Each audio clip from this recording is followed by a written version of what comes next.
Psychology has impacted our society as a whole tremendously by understanding the relationship between the human mind and behavior and how these function together.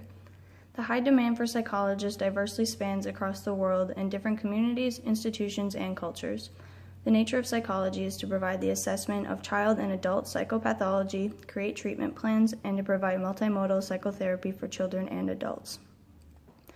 Due to the nature of the job, many difficulties may emerge. Dr. Carl Hill, a clinical psychologist, states that his initial challenge was working in an organization in which policies were not consistent with providing meaningful diagnostic and psychotherapy services. He goes on to say that there are a lot of forces administratively that got in the way of effectively providing those kinds of treatment services. A lot of it was financially motivated, and so they turned away a lot of kids that really needed to be treated for those reasons. The length and stay on an inpatient psych unit was determined by finances and not need. That was very inconsistent and incongruent with why Dr. Hill went into this field, and that was to provide meaningful treatment until the end, until there was conclusion. This conflict pursued Dr. Hill to go into private practice where he has been for the last 7 years. He is in a solo private practice where he does all the paperwork, filing, reporting, and scheduling. He does not have a secretary or a receptionist, but he does have a biller outside of the office. At the doctoral level, an average psychologist in the private sector can make anywhere from $180 to $200 an hour. The only place that a psychologist meets with their patients is in a consultation room or office. There are some circumstances in which severe patients need sessions immediately, and if that is so, Dr. Hill will FaceTime them if he is not available to meet. The consultation room of a psychologist is uniquely comforting and serene. This is what Dr. Hill's office looks like, and as you will see, it is very calming and comforting. His patients are able to gaze out the window, and those of his patients that are children are able to express themselves as they please.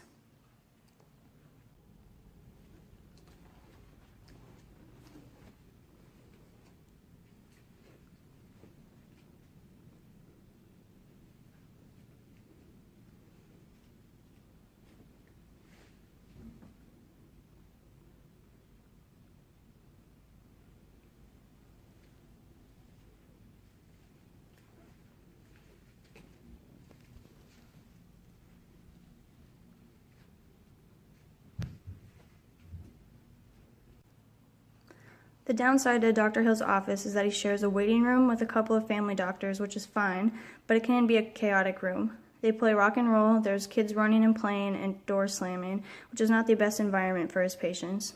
Once they are in his office, they have the opportunity to calm down and relax, but it would be more convenient to have a separate waiting room.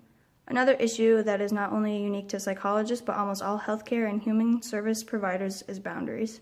Every interaction between the patient and the provider is formal. As a psychologist, Dr. Hill states that this is important to be formal and ethical in the therapeutic relationship, and that the space that exists between consultant psychologist and patient. It's a paradox of sorts in that you're, as a therapist, 100% immersed in the clinical moment, listening and participating, and yet you're very distant.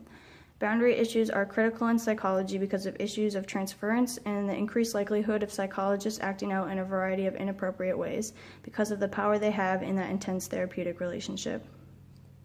Something that Dr. Hill had to learn on his own was the business of clinical psychology. He states that in his 8 to 10 years of academic work, they never talked about billing, about the reality of having to make a living. They were taught about theory, technique, and integrating the two into practice and being an expert in that regard, but not about how to bill, who to bill, and how much to bill, or about how to collect fees and how to manage them in the therapeutic relationship. It had to be learned quickly, and an efficient system had to be put in place, otherwise you would simply go out of business, he states. Under the roof of a hospital or another clinic setting, there would be someone else doing all of this, so this applies only to solo private practice psychologists. Boundary, space, and distance, and clinical intimacy are very important in the world of a psychologist.